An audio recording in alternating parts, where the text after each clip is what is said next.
د رمضان مبارکه میاشت تیره شوه او دا د شوال میاشت ته زموږ عربی کې د شوال میاشت ورته وایي د اسلامي کال لسمه میاشت دې پسې 11 ذوالقعده ده او 12 ذوالحجه ده زموږ پښتانه دې ته د رکوټ اختر میاشت وایي دې میاشت کې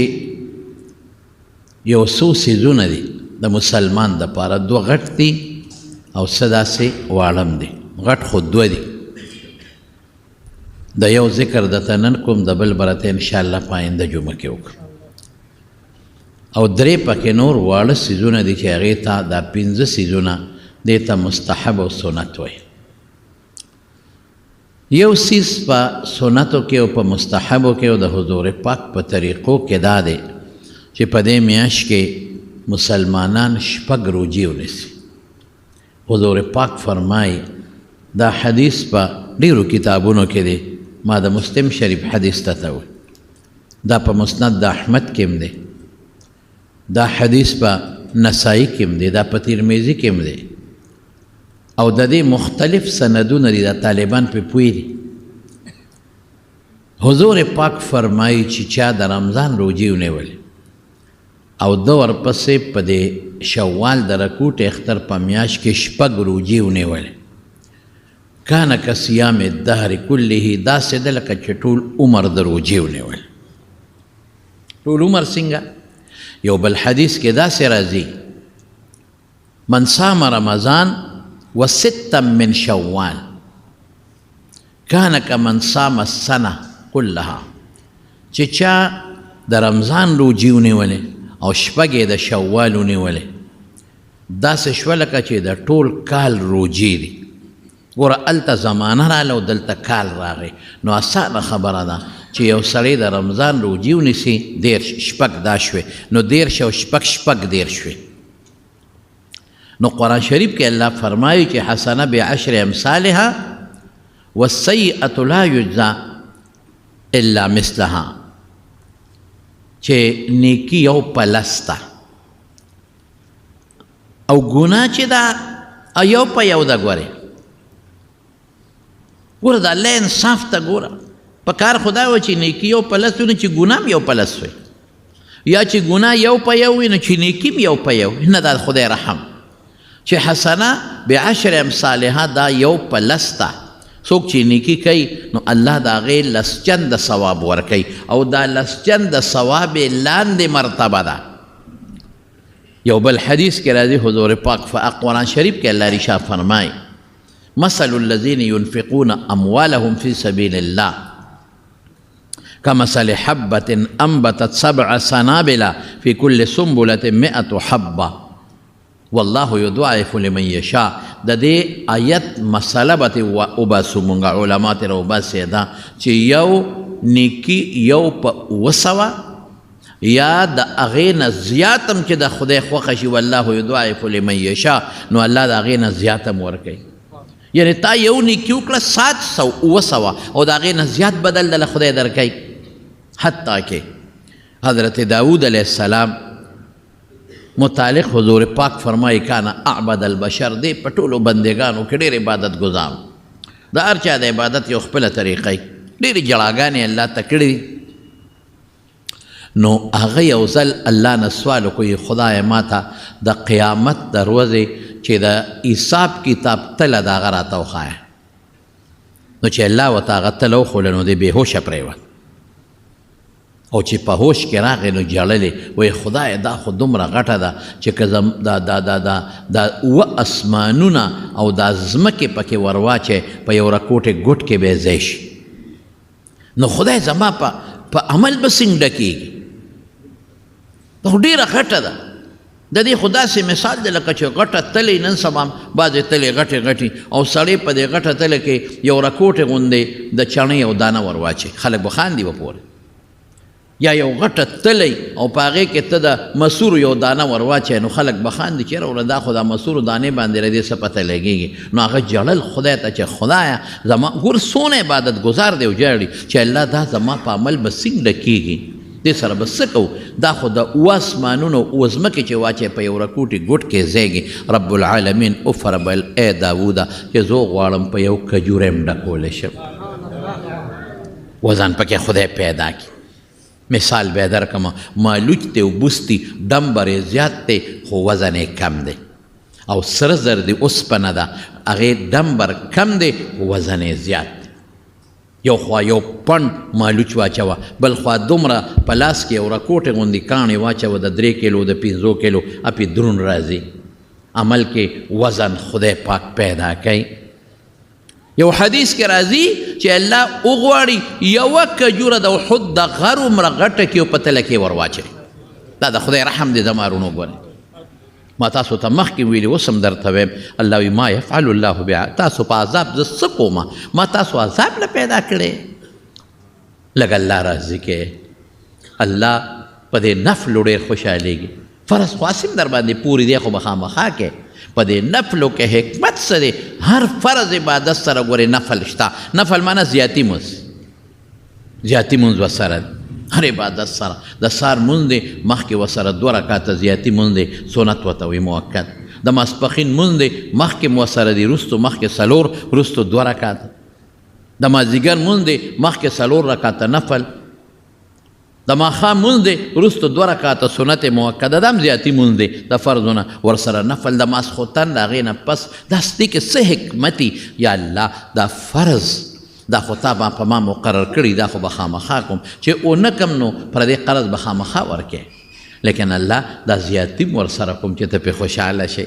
الله چې ته دونه وی چې دا خو په د فرض اوړې نو خو بس قرض و خامخا به مې ترې غوښته وې کراله، نه الله قرض دی خامخا به کوم، خو زه تا خوشحالوم، ما دې له وکړل چې ته خوشحاله شي، ورسره زیاتیم چې حضور پاک کړي دی هغه هم ورسره کوم. نو الله ډېر زیات خوشحالي. ته د طالبانو ته ویم د فرضو داسې مثال دی لکه سړی یو کوټه او بلډینګ جوړ کړي، او د دې نفلي عبادت داسې مثال دی لکه دغه کوټې له پلستر ورکې، هغې له رنګونه ورکې، هغې کې ټیلونه ولګې، هغې کې لاندې کارپټې ولګې، هغې کې بره د خلک سیلینګ وغیره دا ولګئ، هغې کې فټینګونه او هغې کې پکې او ایسیګان ولګې. نو دا کوټه او دا کور پې نورم خشته شو، قیمتي شو، ډولې شو. تش کنډر چې پلسترې ملسترې نه دونه قیمتي نه، خو چې دا پلسترې ملسترې ولو کې دا ډېر قیمتي شو. ښځی چې کومه د هغې خپل رنګ دی هغه خپل دی، خو چې دا کله ودیږي ځان ډولې کوي. امینه دا تجربه خو ستا ډېره ده چې ځان ډولې کوي، نو بیا هغه په ځان څونه رنګونه، څونه جامې او څومره هغه نور قصې پسې، هغې سره د هغه ناوې هغه حسن نور هم زیات شي. اختر کې خلک جامې خشته واچوي، دا خپل ډول او حسن نور هم زیات شي. نو په دې نفلي عبادتونو، په دې سنت والا عبادت دغه د فرد حسن خشتوالی ډېر زیات شي، الله خوشحاله شي چې ګوره دغه رمضان خو په د فرض و، رمضان خو به خامخا نیوه چې سړی سوچ وکړي، نو دا خو قرض دی لازمن به نیو چې تپوس به کومه، نو ګوره دې پې تنګ نه دی، دا د نور امراله یو 6 روجې نیسي، ما نورم خوشحالی دی، تنگ نه دی، که تنگ و نو بیا دی نورو ته ساجت و دی، خوشحاله دی چې په روجو الله خوشحالیږي. راشه هغه قرض ورم نکړې او یو 6 ورسره نورم نیسم. اوس چې څونه اخلاص زیات دی چې ډېر معمولی د انسان اخلاصي، نو یو پلس، او چې څومره د الله اخلاص د الله د رضا زیاتی، نو یو په 200 دا غیر نم زیات د یو کجوري نه بیا خدای پاک د خود غرم جوړي. دا د خدای رحم. والسیئة لا یجزا، څنګه دی الا مثلها وهم لا یظلمون. الله وی چا سره زیاتې نه کو. نو دا 13 هغه شوې، 6 دا 36 شپږ 13 شوې. نو چې 6 13 له پلسو کې ضرب ورکې یو روجه پلس، نو 300 شپېته ته جوړې شي. نو چې د یو کال هغه حدیث راغی چې د کال د روجو برابر شو، ځکه د کال ورځې تقریبا 300 شپېتې، او چې هر کال ته د رمضان روجې او د 6 ورسره نیسې، نو د ټول عمر روجې شوې. داسې شوه لکه چې انسان ټول عمر روجې نیولی، نو 6 روجو کې څومره کمال، ټول عمر چې انسان روجې نیولي، ټول عمر. او د یوې روجې برکت څه دی؟ مشکات کې حدیث دی حضور پاک فرمای وی چې څوک یو روجه د الله د رضا دپاره ونیسي روجه خو ګوره تا په ځان خواهشات بند کړل د خوراک د سکات او نور نو الله د دوزخ نه دومره لرې کړي لکه د ځمکې د اسمان په منځ کې چې څومره فاصله ده. او یو بل حدیث کې راځي حضور پاک فرمای چې یو نفلي روجه دې ونیوله دوزخ نه به څونه لرې شي وایي چې قاغه حیات الحیوان لیکلی دي زه ګورې د میري صاحب لیکلي حیات الحیوان کې د حیواناتو واقعیت دي پکې قاغه ورته وایي د دې قارغې یو قسم دی خو لږې وزرې برګې غوندې دي غراب ابقاع ورته عربیه کې وایي وزرې لږې برګې غوندې دي یو پوټې پلنه ده پخوا زمونږ په دې وطن کې ډېرې اوس نشته نو وایي قاغه د دې کم تر کم عمر زر کاله دی دا حیات الحیوان لیکلی 1000 سال د دې کم تر کم عمر دی دا چې کله بوډی شي وایي نو دا ځان اوړقی او دا ځان الوزی رالوزی نو دا وزرې وغورځوي نوې وزرې وکړي او دا د خپلې نوکې نه دي دا په کاڼو وی دا خدای پاک ولې یو پویه ورکړی یو شعور په پویه وی دا نوکان ته وغورځېږي نوې پیدا شي او دا خپله مخوکه دا کاڼو له رابرۍ په دې غرونو کې په دې وښو کې یو خارخ لګي نو رابرۍ نه مخوکه وغورځوي نو نوې مخوکه وکړي نو نوې نوکان نوې وزرې او نوې مخوکه بیا ځوانه شي نو قاغه چې د اګې نه پاسې رسول الله مبارک فرمایي او تر مرګه پورې یو شان پر وی او حضور پاک فرمایي چې داسې پر وی چې دا پکې نه ستړي کېږي نه ډوډۍ ته نه خوراک ته نه سکاک ته ښکته کېږي دا به څونه پر وی په 1000 کالې مثلا واچوه وی دومره به په یو روجه الله انسان د دوزخ نه لرې کړي نو چې ستا ټول عمر روجې وي د دوزخ نه به څونه لرې شي مطلب دا چې د دې روجو په برکت خدای تا د دوزخ نه لرې کوي زموږ د دې دین په کتابونو کې یو لوی عالم تیر شوی دی سفیان ابن سعید ابن مسروق ثوری دا ډېر لوی سړی تیر شوی ډېر لوی سړی دی په تبع تابعینو کې اتباع التابعین هغه خلک دي چې چا تابعي لیدي وي هغه سره د اسلام په حالت کې ملاقات شوي او تابعي هغې ته وي چې صحابو سره د اسلام په حالت کې ملاقات شوي او صحابي هغې ته وي چې حضور پاک سره د اسلام په حالت کې ملاقات شوي یعنی په حضور پاک ته نږدې زمانه کې تیر شوی ډېر لوی عالم و صاحب دته زمونږ په کتابونو کې امیر المؤمنین فی الحدیث وی د احادیثو بادشاه لوی مقام دی عبادت گزار د خپل زمانه مجتهد احمد ابن حنبل لیکلی دی چې کان مجتهدن دی د خپل زمانه مجتهد لکه امام ابو حنیفه امام شافعی چې څنګه دي خو مذهب بس مشهور شوی نه دا زموږ ترمذی کې راځي که نه وبه یقول سفیان دا د هغه رای ده ډېر لوی سړی اوسه لوی عبادت گزار دومره عبادت گزار و دومره چې هغه زمانه کې یو بادشاه سلیمان ابن عبدالملک ابن مروان دا هغه بس خوښ شو ورته یې پرېوته هغه بادشاهان به لږ ظالمانه وو هغه د سفیان ثوري ته وی روزانه به تاله نوې جوړه درکوم دبا غوندې بادشاه حکم وی صاحب زه به څه کوم په دې جوړه وی چې پرون مې درکړې د خیرات کوه خو روزانه نوې جوړه هغه جوړې به څه وی حله هغه به صادرو د کمیس په ځای اوس خو کمیسونه دي پخوا هم دغه جامې وې حضور پاک هم دغه اچول دکه سړی چې عمرې له ځي او حج له ځي او څنګه احرام تړي د کمیس په ځای به صادر او د پرتوک په ځای به صادر نو چې بادشاه صادرونه درکوي نو هغه د مړي د کفن صادر نه بیا قیمتي نو روزانه به سړی راتو قیمتي 2 صادرې به یې ورکول یعنې یو جوړه به یې ورکوله او ده به څه چل کو ده به هغه زړه جوړه راواخېسته طالبانو له به ورکړه مې طالبانو پکې مزې وې نن یو له سبا بل له یعنې په کال کې څونه شوی لکه 360 یا 365 360 جوړې 315 جوړې مثلا دا به بادشاه ورکولې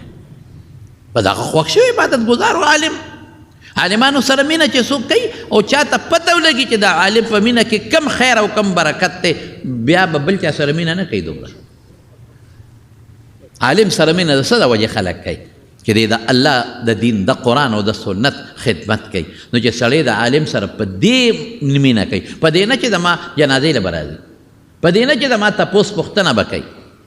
دا خو بیا د دنیا دپاره خبره شوه په دې چې دی د الله د دین خدمت کوي ځکه ورسره مینه کوم دی د قرآن خدمت کوي دی د پیغمبر د حدیثو خدمت کوي دی د هغه علمونو خدمت کوي چې خلک په قرآن او سنت پېژني رښتیا ووایه دا د چا سره مینه شو د قرآن سره د حدیثو سره او د قرآن او د سنت سره مینه چا سره مینه ده؟ الله او رسول سره. چې چا کې عقلی چا کې پوهه د علماو مینه به کوي، محبت به ساتي، نیت به دی چې الله دا ما ته چې څه عقیده، دا کم عمل، دا کم اخلاق، دا کم منځ، دا روجې او دا هر څه ښیي، خو دا ملا صاحب یې ښیي خدایه. دې زما او ستا په منځ کې لاره جوړوي، لاره راته لنډوي، نو الله به خوشحاله شي. نو بادشاه سلیمان ابن عبدالملک هغه ورته دا جوړې مقرر کړه. سړی نیک سړی، بزرگ سړی او د پیغمبر مبارک د حدیثو خدمت گزارو. یو لوی کتاب یې د مسند د سفیان ثوری، اوس په خلکو پی ایچ ډي هم کړې ده چې د سفیان ثوری چې څومره روایات دي او د خپلو استادانو نه اورېدلي دي او را نقل کړي دي، هغه ځان له په خلکو په هغې باندې د حدیثو خپل اقسام دي په مختلفو اقسامو کې لیکلي. لوی عالم صاحب یو عالم دی عبدالله ابن مبارک، دا د شاګرد دی، هغه هم امیر المؤمنین فی الحدیث د حدیثو بادشاه. غالبا ما ته ډېره موده شو موسیر دي چې غالبا د سیر اعلام نوبلا کې شته یا بل کتاب کې وی، خو ما نه یېر دی، خو خیر ما سره شته، ما په خپل کتاب کې یو ځای کې حواله لیکلی. هغه وی عبدالله ابن مبارک وی سفیان ثوری مې په خوب کې ولید او څنګه مې ولید؟ په ډېر خشته جامو کې، ښکلې شکل کې، او د حضور پاک او د صحابو په منځ کې ناستو، د حضور پاک او د صحابو په منځ کې ناستو، چې ما وکتل داسې ویرېدم چې خدای دله خو ډېره لویه مرتبه خدای ورکړې ده. نو ما ته تپوس وکړه چې مجلس لږ ختم شو، نو ما حضرت دا دومره مرتبه دله خدای په څه درکړې ده؟ وایي د رسول الله مبارک په حدیثو باندې ما د پیغمبر د حدیثو خدمت کړی. دا سفیان ثوری وایي چې په مکه مکرمه کې مکه شریفه کې دا اوس ډېر زیات رش دی، مخکې دا رشونه نو تقریبا دا 12 کاله وشو چې دا رش جوړ شو، او مخکې به خلک حجونو له تلل، عمرو له به خلک نه تلل، او که تلل به خلک عمرو له نو روژه کې به لاړل، نو اکثر به هلته بیا ایثار شو، پټ به شو، نو حج به یې راتلل. زموږ حضرت شیخ شهید مولانا سنجان صاحب رحمت الله علیه فرمایل، وی ما داسې وخت کې طواف کړی دی چې ما سره به یو کس یا 2 کسه ملګري وو، موږ به طواف کوو، خلک نو کم اوس ډېر شو. وی ما په مکه شریفه کې لګیوم، د رسول الله مبارک دا حدیث مې لیکل، دا مې را جمع کول، د اکابرو اکثر دغه حرمینو کې دا کار کړی. وی یو هلک ما سره ملګری شو، هغه هم مسافر و زه هم مسافر وم. وی ناستو، تعلق هم جوړ شو، د سفر تعلق و، د بیت الله تعلق و،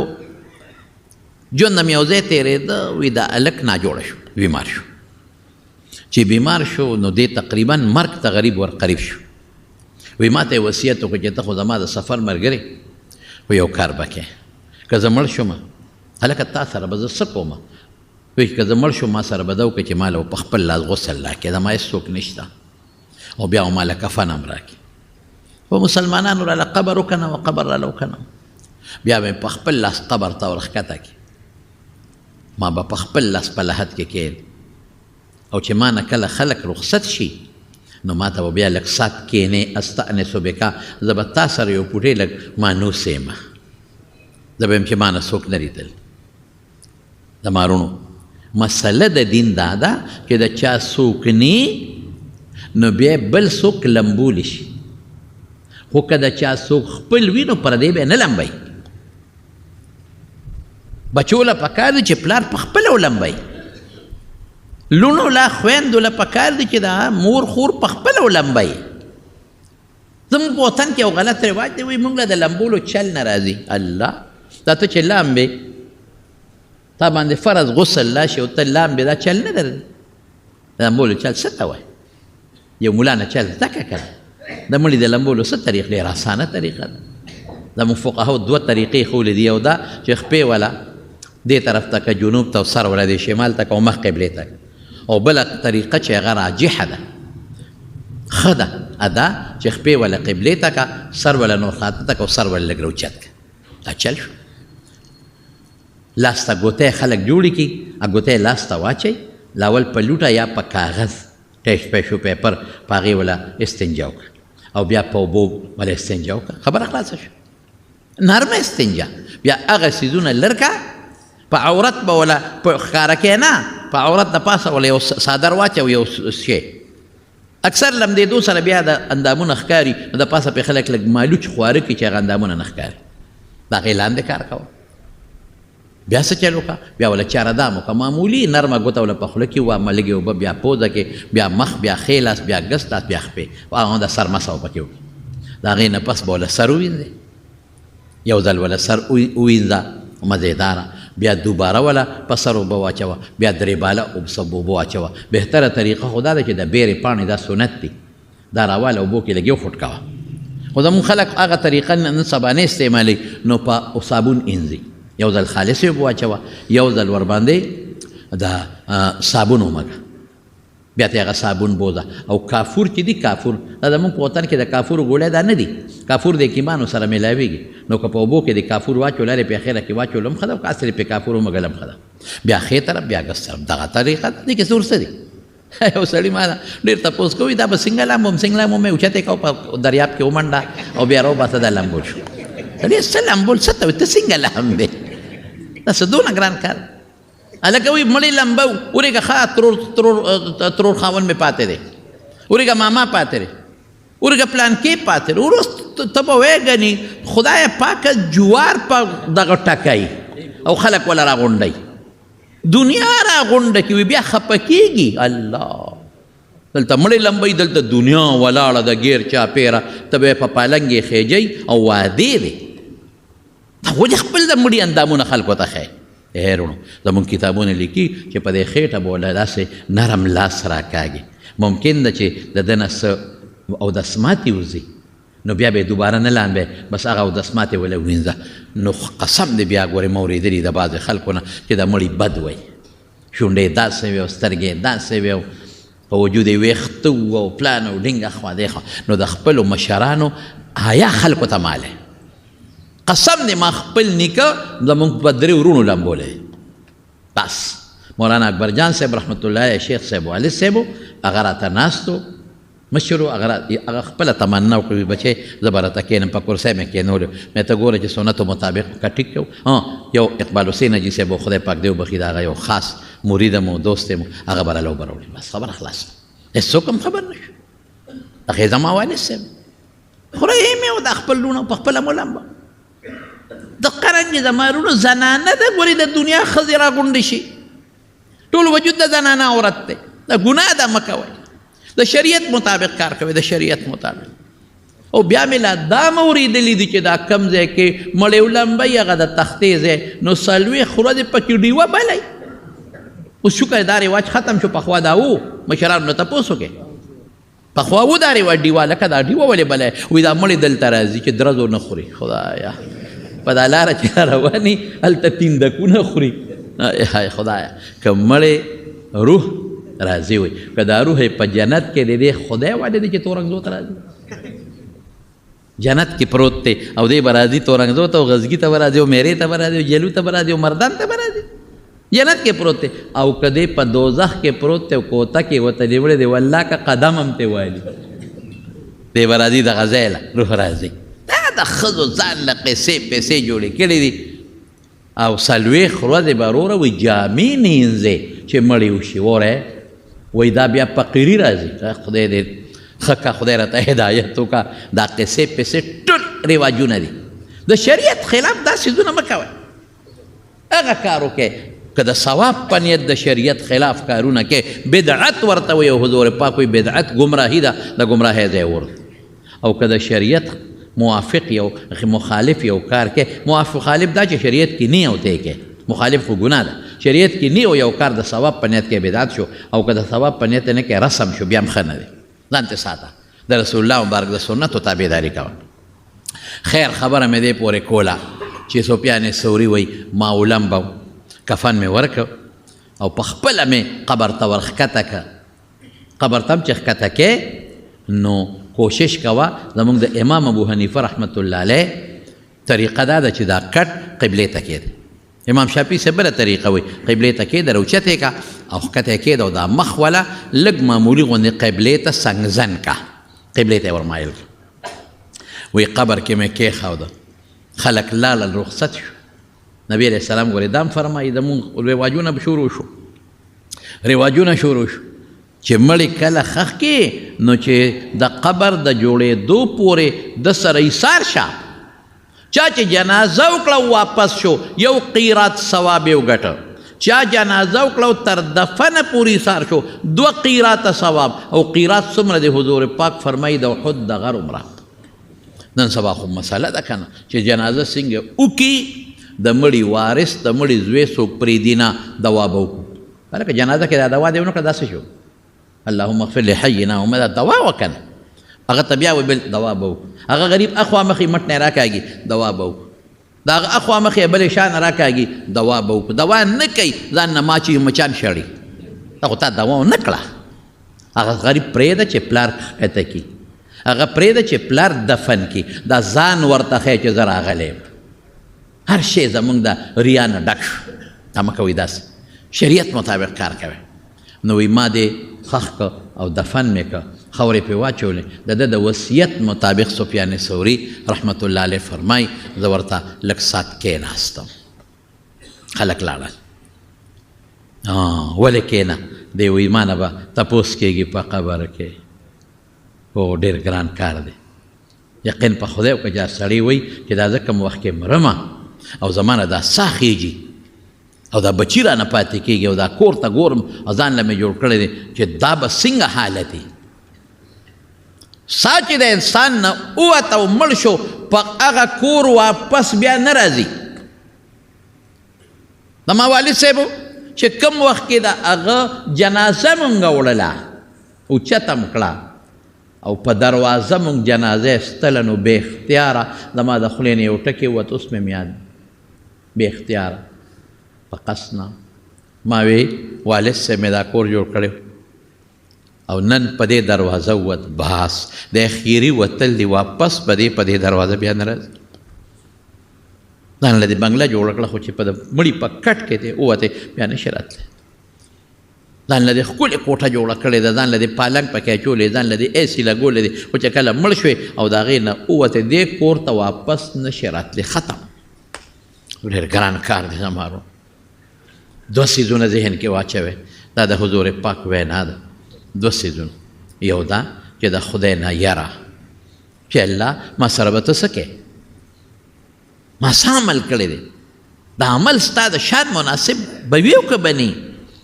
دا به ته قبول کړې او که به قبول نه کړې ما د دنیا ګناهونه کړي دي خدایه ته به راسره څه کوې یو دا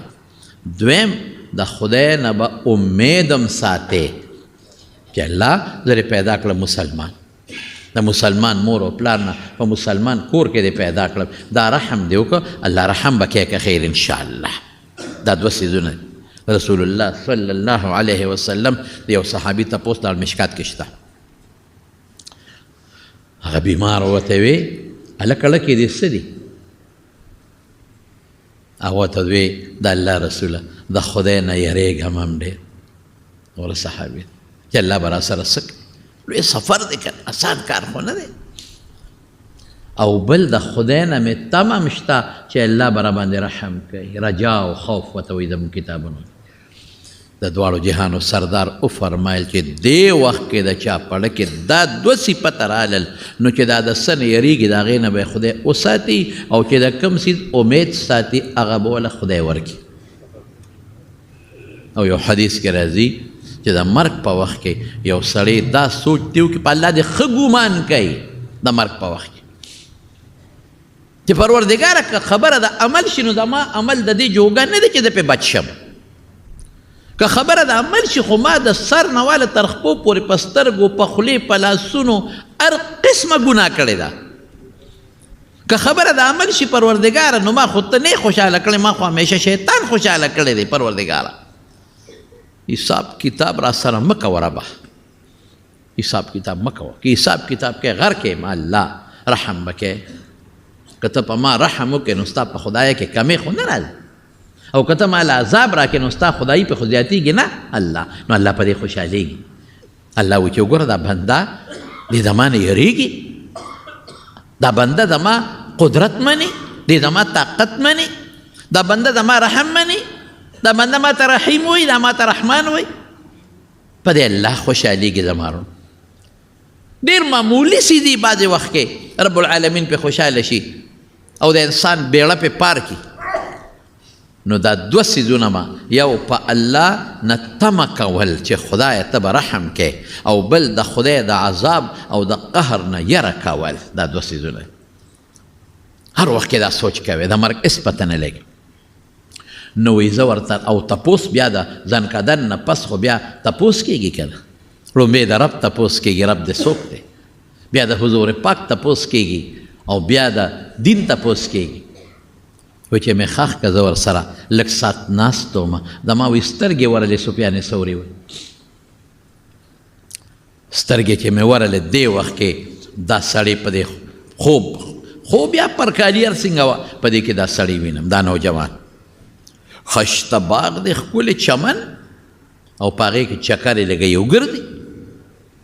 ما ورته ویې لکه الله د سره څو کړل ته خو مړ شوې که نه وی ما ته وی سفیان ابن سعید یعنی سفیان ثوری ځکه ته ځې نو زه ستا ناستې ته مې جت نشته ما له خدای دا جنت راکړه د جنت دې باغ کې چکرې لګوم ما له خدای جنت راکړه مې په کم عمل یو عمل لا ته داسې وښایه که درته یاد چې دې هم کومه وی ما د حضور پاک په یو حدیث عمل کړی دی چې کله نه مې د رمضان روجې نیولې دي ورپسې مې د رکوټې اختر په میاشت کې 6 روجې نیولې دي او چې څنګه تاسو زه کېښودم او فرشتو رانه سوال جواب تپوسونه وکړل نو دقه یې راته ووایي چې دغه عمل چې تا د 6 روجې د رکوټې اختر د رمضان د روجو نه پس نیولې دي نو په دې الله وبخلې او ځنې جنت ته ګور دا ولې یو ورځ یو ګینټه چې یو سړی دلته خاموش ناستي 2 ګینټې ناست یم چې ډوډۍ نه خورم چې الله خو ته چې سهار نه پېشمني نه واله ماښامه پورې د خواهشاتو دنیا کې چې دا خلک منډې ویسلی وي د 3 څیزونو لپاره د خوراک دپاره د څښاک دپاره او د نفساني خواهشاتو دپاره دا 3 واړه دی دا 6 ګینټې د 7 د 8 هر څومره چې ټیم دی دا یې د الله دپاره قربان کړ نو الله به نه خوشحالېږي د دې روجو زما ورونو ډېر لوی فضیلت دی ډېره لویه بهتري ده زموږ امام دا به څنګه اوس نیسي زموږ امام شافعي رحمت الله علیه د اختر په لومبۍ ورځ روژه نیول منع دي دا ممنوع دي نه به نیسي د رکوټې اختر لومبۍ ورځ په 2مه 3مه د رکوټې اختر بیا نیوی شي امام شافعي رحمت الله علیه خو دا وایي چې بس په 2مه 3مه یا د هغې اختر د ورځو نه پس پرله پسې یې غونډې ونیسه او امام احمد ابن حنبل وایي چې نه په دې کې لږه فاصله وساته یو ونیسه بیا مه نیسه بیا ونیسه بیا مه نیسه او زمونږ متاخرین چې څونه امام ابو یوسف رحمت الله د هغه قول دی مولا علی قاري مرقات کې لیکلی او بدایع کې هم شته بدایع صنایع د علامه کاساني کتاب امام ابو حنیفه رحمت الله علیه یو قول پکې لږ داسې د ناغوره راغلی دی مکروه ورته وایي یعنې خو هغې کې علماو د هغې یو تاویل کوي هغه دا چې د اختر لومبۍ ورځ نیسي ورسره خیر هغه به پرېږدو هغه د طالبانو خبرې خو لنډه ده چې بهتر حضور پاک یو روجې ته بهتره روجه ویلې ده امام ابو یوسف دا وایي د داود علیه السلام روجو ته یې غوره روجه ویلې ده وی کان یصوم یوما و یفطر یوما ولا یفر اذا لا او چې کله به یو ورځ به یې روجه وه یو ورځ به یې کوجه وه او جهادونه یې ډېر کړي دي نو په سره د دې چې دا دومره یې روجې نیولې دي روجو کې خو سړی بیا کمزوري شي که نه لیکن د دشمن په مقابله کې جنګ کې چې ته تېښته مو یې نه ده کړې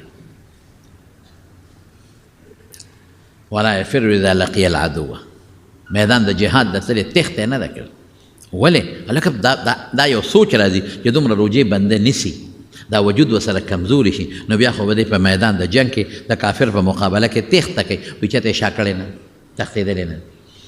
نو علما چې دغې ته ګوري نو وایي بهتره بیا دا ده چې یو ورځ ونیسه یو ورځ مه نیسه بیا یو ورځ ونیسه یو ورځ مه نیسه دا غوره دی نور که څوک کې غونډې نیسي شپه خو د اختر په لومبۍ ورځ نه هم ښه خبره که په یو سړي قضا روجې پورې وي قضا به مخکې کوي قضا به دې کې نه حسابوي خو در باندې فرض دی خو لازم دی او دا خو نفل دی زیاتي روجې دي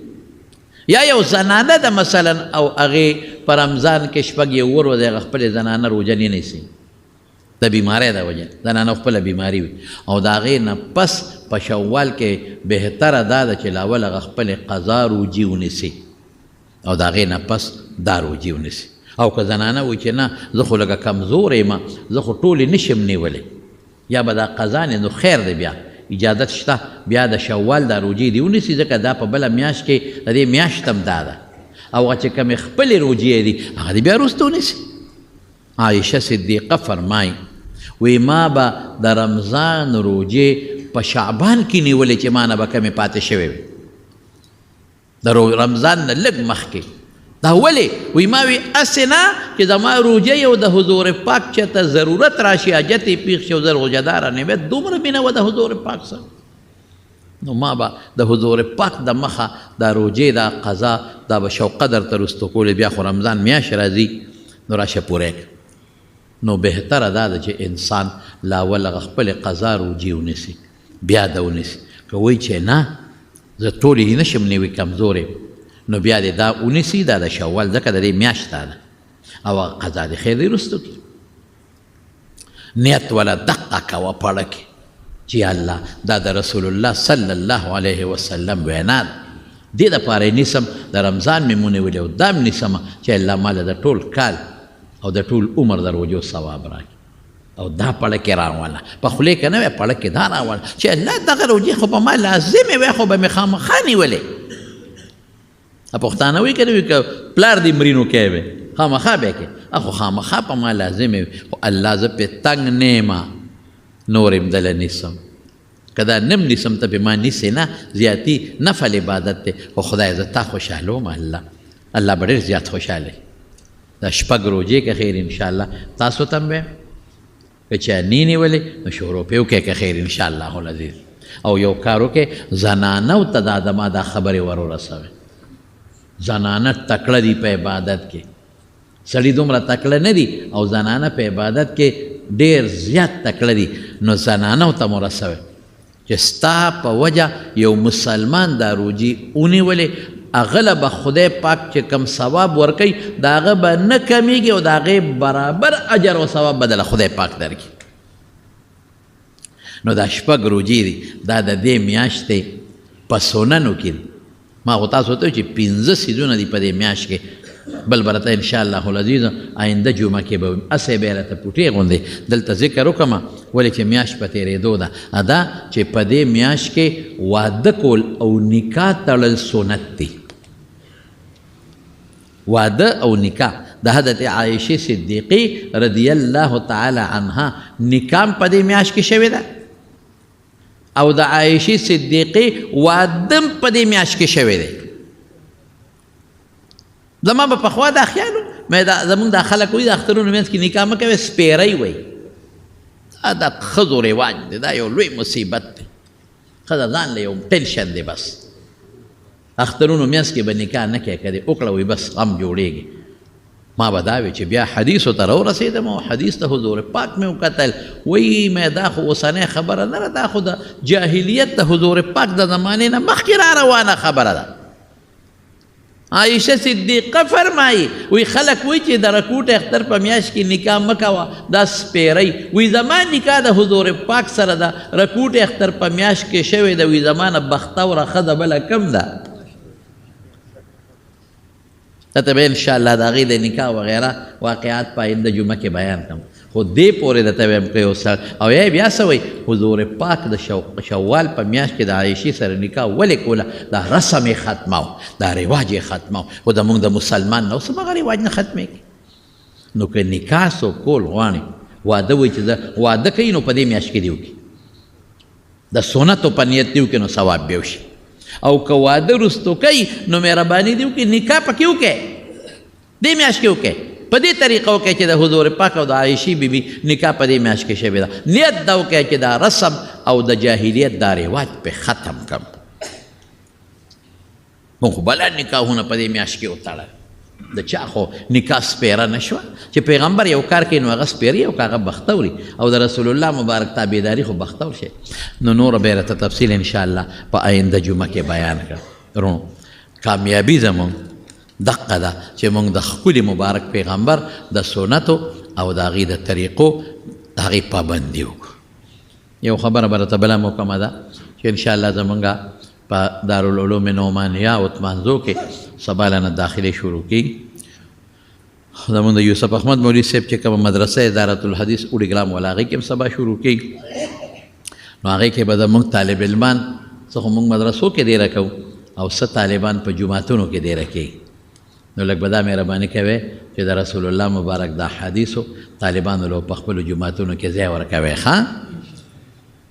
دا به نه وایه چېرې دا به څه کېږي او څه کېږي. نه دا د رسول الله مبارک د احادیثو میلمانه دي.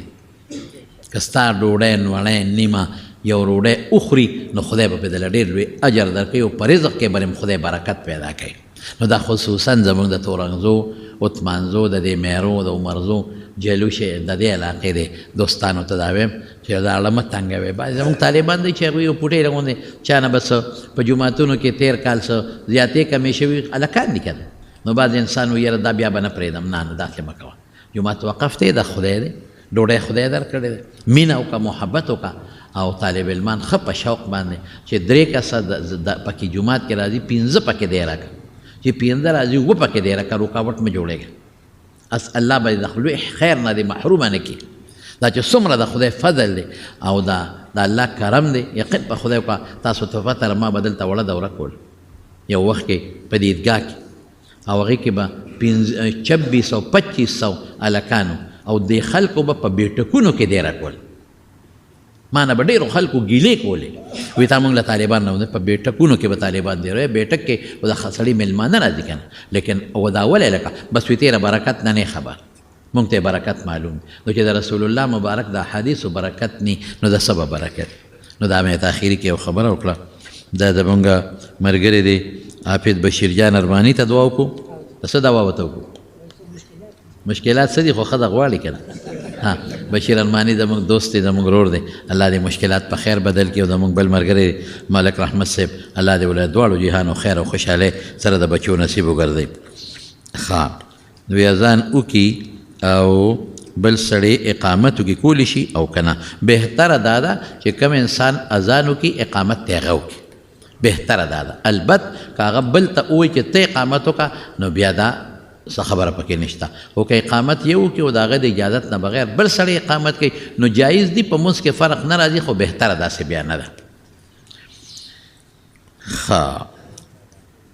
د شکیل احمد والد صاحب عبدالغفور مرحوم الله تعالی دې مغفرت نصیب کړي.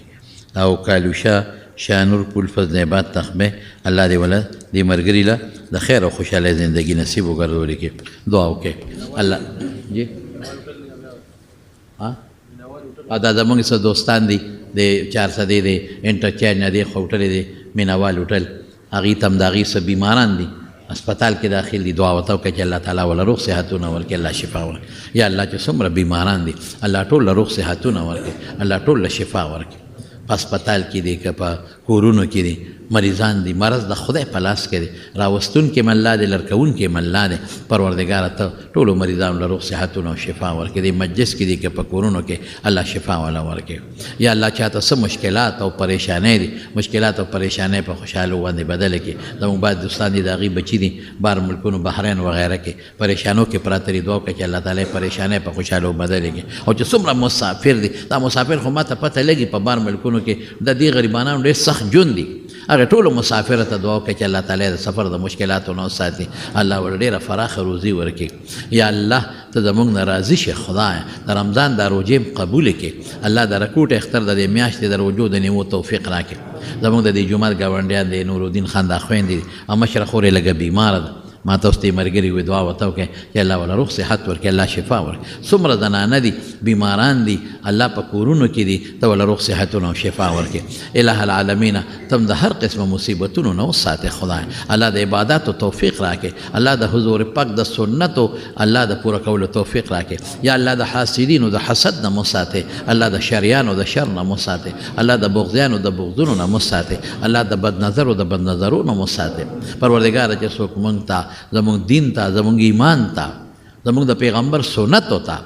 الله زمونږ ژوند ته زمونږ بچو ته زمونږ عزت ته الله څوک هم سکیم جوړوي سازش جوړوي. پروردګاره ته په خپل ته ورته هدایت وکړې اول د هدایت قسمت کې نه نو الله ستا نیوکه مضبوطه راته راونیسه خدای زمونږ دین زمونږ ایمان ته محفوظ که خدای زمونږ عمل زمونږ وجودونه حفاظت وکړه زمونږ د بچو حفاظت وکړه زمونږ د نیکو اعمالو الله حفاظت وکړه پروردګاره مونږ ګناهګار یو ګناهونه معاف کړه الله مونږ ډېر کمزوري یو خدای تا ته ملا سجد کړی دی خدای زمونږ ستا د ذات نه بله سره نشته الله ته زمونږ مل شه خدای ته زمونږ مل شه خدای الله ته زمونږ مدد وکړه الله زمونږ د بچو مدد وکړه یا پروردګاره چې چاته څه حاجات دي شرعي ولې پوره کړه او چاته څه مشکلات پریشانۍ دي خدای په خوشحالو باندې هغه بدل کړه او د دواړو جهانو خیر او خوشحالۍ زمونږ نصیب کړه مسلمان چې کوم ځای کې په تکلیف کې او په فتنه کې او په غم کې پروت دی الله د مسلمانانو حفاظت او مدد نصیب کړه وصلی الله تعالی علی خیر خلقه محمد و آله و اصحابه اجمعین برحمتک یا ارحم